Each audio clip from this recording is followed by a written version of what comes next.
ഇന്നത്തേത് ഒരു 4 മണി പലഹാരത്തിൻ്റെ മധുരം നിറഞ്ഞ കഥയാണേ. ഈ കഥയൊക്കെ ഞാൻ നിങ്ങളോടല്ലാതെ മറ്റാരോട് പറയാനാ? ആ ഒരു മധുരമുള്ള കഥയിലേക്ക് നമുക്ക് പോകാം.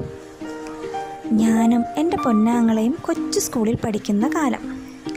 വൈകുന്നേരം സ്കൂള് വിട്ടാൽ ഞാനും എൻ്റെ പൊന്നാങ്ങളെയും കൂടി നടന്നെന്ന് പറയാൻ പറ്റില്ല, ക്ലോക്ക് നോക്കാതെ സമയമറിയാവുന്ന എൻ്റെ അമ്മയ്ക്ക് സ്കൂള് വിട്ടാൽ ഞങ്ങൾ രണ്ടാളും ഒരുമിച്ച് ഓടി വീട്ടിലെത്തണം.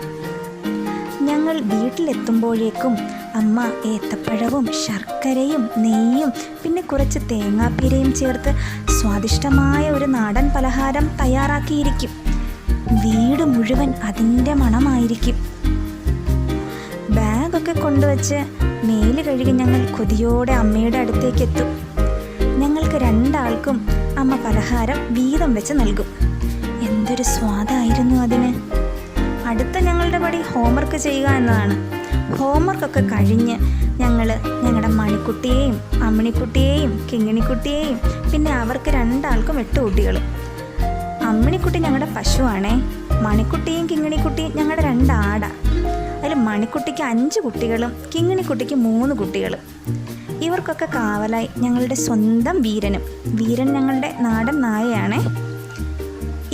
ഇവരെയൊക്കെ തിരികെ കൂട്ടിലാക്കുക എന്നുള്ളതാണ് ഞങ്ങളുടെ അടുത്ത പണി. പിന്നെ വന്ന് കൈയും കാലും തേച്ച് കഴുകി വിളക്ക് കൊളുത്തി നാമം ജപിക്കണം. ഞങ്ങൾ ഉറക്കെയാണേ നാമം ജപിക്കുക. ഞങ്ങൾ നാമം ജപിക്കുന്നതൊക്കെ കേട്ട് ഞങ്ങളുടെ അമ്മിണി പശു ഇങ്ങനെ ചെവിയോർത്ത് നിൽക്കും. നിങ്ങൾക്കും ഉണ്ടാവില്ലേ ഇതുപോലെ മധുരമുള്ള ഓർമ്മകൾ?